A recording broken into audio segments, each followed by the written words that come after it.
So looking at our statistical analysis, which will include descriptive statistics, as well as non-parametric correlation and two-sample independent test, in order to determine whether there's directional relationship and differences that exist between groups. The Spearman rule will be used to examine the ordinal variables in our hypothesis 1 and looking at the strength of association between variables, while Mann-Whitney U will be used to examine hypothesis 2 and compare the differences between two independent subgroups of ordinal and nominal variables. The program we'll be using will be SPSS. All right, guys, so our findings of the 152 participants, 66.40 of the children were of the male gender and 32.90 of the children were the female gender. When examining the age of children for which parents responded questions to, the average age of children whose parents expressed concern for their child's emotional, developmental, or behavioral problems and need for treatment counseling services was 11 years old.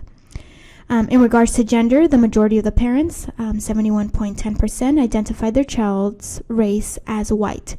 In regards to the provided categories for children's mental illness, 40.80% of parents reported that their child has been previously diagnosed with ADHD or ADD by a doctor or professional, while significantly less amount of parents reported that their child has been previously diagnosed with autism. When asked to describe the severity of the child's mental health condition, only 70.20% of parents reported their child's mental health condition as being severe. In the present study, 4 questions were examined to assess the independent variable. 1. Parents' perception of their child's mental illness as a burden. 2. Parents' feelings of anger. 3. Parents' behavior of arguing and shouting. And 4. Parents' behavior of throwing or hitting. When examining caregivers' attitude towards their child, based on how much they believe their child's mental and emotional health puts a burden on the family, 32.20% of parents reported not at all, while 15.80% of parents reported great burden. In regards to parents' behavior, 47.20% of parents reported usually arguing or shouting at their child within the past month. However, 81.60% of parents reported never throwing or hitting their child within the past month. When examining how often parents feel angry with their children, a high percentage of caregivers, 70.90%, reported feeling angry only sometimes within the past month. And finally, when observing diagnostic information for each child, more than half of caregivers reported their child as having no diagnosis. However, the other half reported their child having at least one diagnosis, with 2 parents reporting their child having up to 3 diagnoses.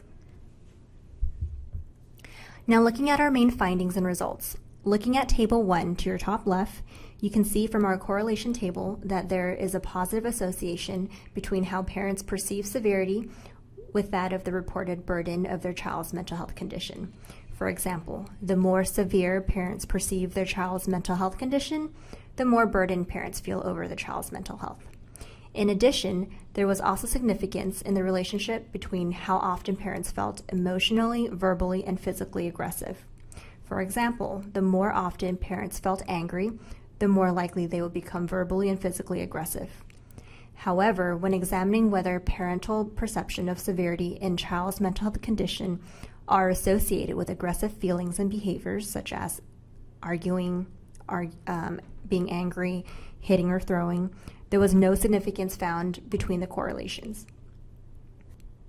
Looking at Table 2, to your bottom right, we use the 2-sample independent test to conduct Hypothesis 2.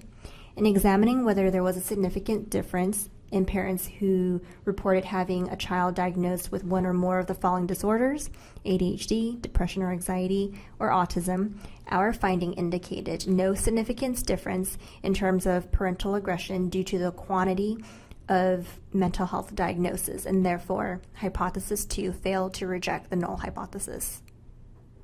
So looking at the conclusion of our main finding, in analyzing the relationship between the perception of severity to that of the reported burden, the relationship between the two indicated a positive correlation with mild to moderate strength. However, regardless of parental interpretation of their child's mental health condition, whether they perceive it as mild, moderate, or severe, there was no association to the risk of aggressive behavioral response towards their child. Additional findings include, in looking at the relationship or the correlation between anger, argument, and hitting, our research showed an indication that these three components are related. So there are quite a few limitations. First being we use secondary data, so we were limited to how many questions actually tailored to our findings. Our sample size was also limited, and due to the nature of our sampling, approximately only 3% represented those with autism as compared to ADHD or depression or anxiety. Looking at additional mental health conditions could have varied our findings as well.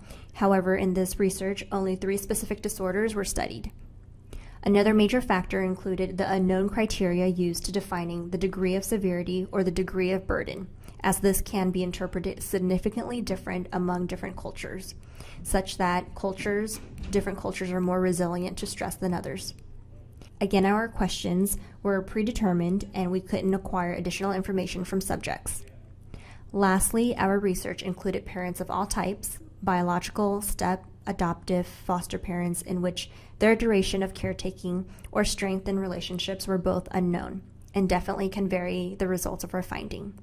And along with that is a disproportional amount of gender and race that was included in this study. Alright guys, so even though there was not a correlation between how caregivers perceive the severity level of their child's mental health condition and caregivers' attitude and behavior towards their child, there was a positive correlation between parents' feelings of anger, behavior of arguing and shouting, and behavior of throwing or hitting. As well as between severity and perceived burden, it was also important to note that the number of diagnosed disorders in a child did not influence the aggressiveness of caregivers. Because there was a correlation between how severe a parent perceives their child's mental illness and their level of family burden, it is important for parents to be made aware of their perceptions and or biases in order to be effective and supportive caregivers towards their children. In addressing the limitations in future research, it is also important to observe more children who are on the spectrum, since there was a limited and disproportionate amount of children with autism. In addition, looking at a series of different mental health conditions such as PTSD, oppositional defiance disorder, or conduct disorder. As well, providing a clear definition for what falls under moderate, severe, or mild, because these viewpoints vary quite drastically depending on the culture of each individual. The implications of these findings can assist social workers to better identify families who may be at risk of exhibiting aggressive behavior and or behavior that might be harmful to their children based on their children's mental health condition. Caregivers and families can be provided with adequate services and early intervention in this case. All right, so that concludes our research proposal. If you have any questions, you can contact myself or Giovanna, and our information is provided on the screen. Thank you for your time, and that is it.